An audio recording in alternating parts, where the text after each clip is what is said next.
My biggest pride is bringing children home that have been kidnapped from all over the world. Yeah. That's my biggest pride. I worry about our government and how our government kind of says, well, that's the mom and she took them down to Mexico. And, no, there's fathers out there that are missing children. Equally, there's fathers that kidnap their children and their mothers that miss their children. Yep. So I think that's been my biggest accomplishment. But my bigger ones, again, those stories will only be told in history. Are there things that have happened in Southeast Texas that would shock people that you have never talked about? Absolutely.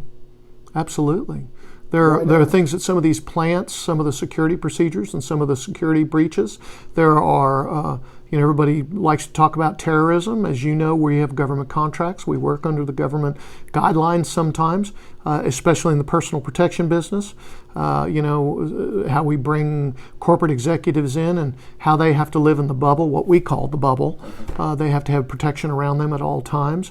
Some of the political figures, that we have had the honor of working for. Trump, we got to work for him before the Secret Service took over and he was elected president. Senator Cornyn, Senator Cruz, I've had the honor of protecting them. Our team has.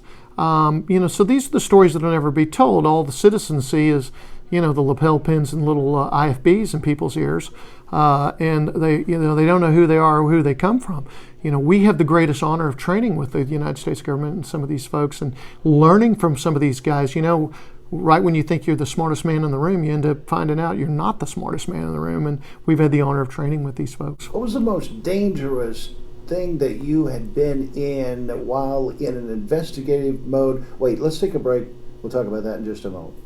Welcome to the all-new Crazy Cajun Restaurant in Beaumont with new staff, new entertainment, and a brand new menu. Yes, we still have the great Cajun seafood you've come to expect, but so much more. The all-new Crazy Cajun, 2310 North 11th in Beaumont. A new twist on Cajun. We're back. What's the most dangerous thing?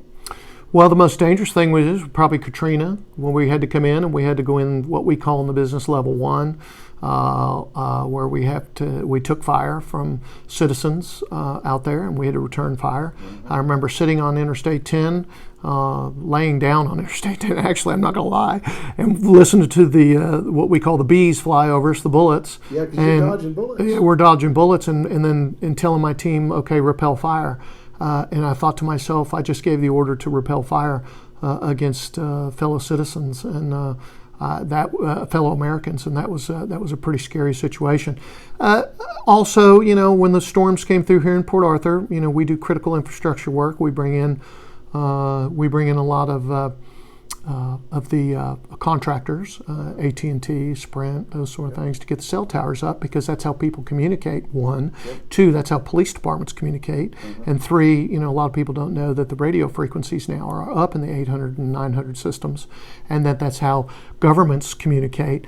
So we have to get the cell tower people in first. What makes you the most angry?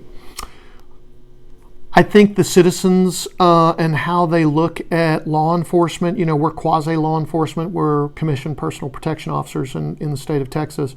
I think how they look at police officers. We're so pro-police down here.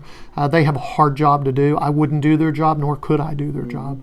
And we're very proud to see the hard work they do, but we feel bad for them because the way they're treated by some citizens, that makes me the most angry.